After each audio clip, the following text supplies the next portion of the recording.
Vous êtes bien sur Europe 1. Les enfants d'Europe 1. Et ce matin avec les enfants d'Europe 1, Jacques Serret retourne sur un événement de l'année 1997. Laure d'Autriche nous emmène 28 ans en arrière. Le 23 février 1997, le monde découvrait l'existence de Dolly, une brebis clonée par une équipe de scientifiques écossais. Oui, c'est une première. Jamais un mammifère n'avait été cloné auparavant. Des chercheurs écossais produisent pour la première fois un clone d'animal adulte, une brebis. Il a fallu 250 tentatives avant d'obtenir un résultat. Dans les reportages à la télévision, on présente Dolly comme une merveille de la génétique. C'est la copie conforme d'une brebis plus vieille. Dolly, la jeune brebis écossaise, est issue d'une cellule prélevée sur une brebis adulte dont elle est maintenant génétiquement identique. Et il y a à l'époque un espoir fou, celui de faire avancer la recherche sur la génétique et le vieillissement. Tout ce qui permet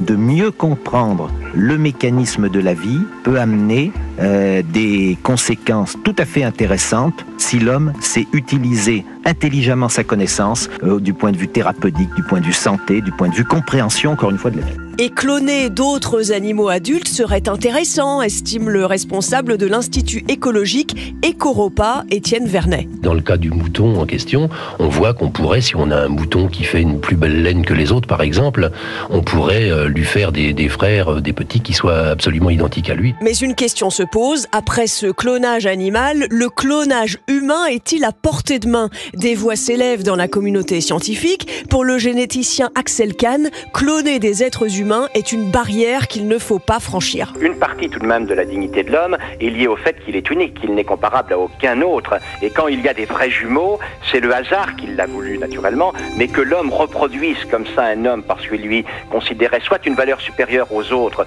soit alors parce qu'il voudrait faire un double pour servir d'outil pour la réparation du premier, ce serait quelque chose qui porterait complètement atteinte à la dignité de l'homme. Viendront après 1997 des chevaux, des chèvres, des lapins clonés, mais les limites apparaissent vite. Dans la plupart des cas, ces clones ne se développent pas très bien.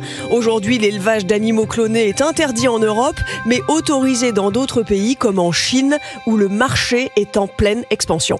Le récit de Laure d'Autriche, il est l'heure de jouer sur Europe 1. Et attention, c'est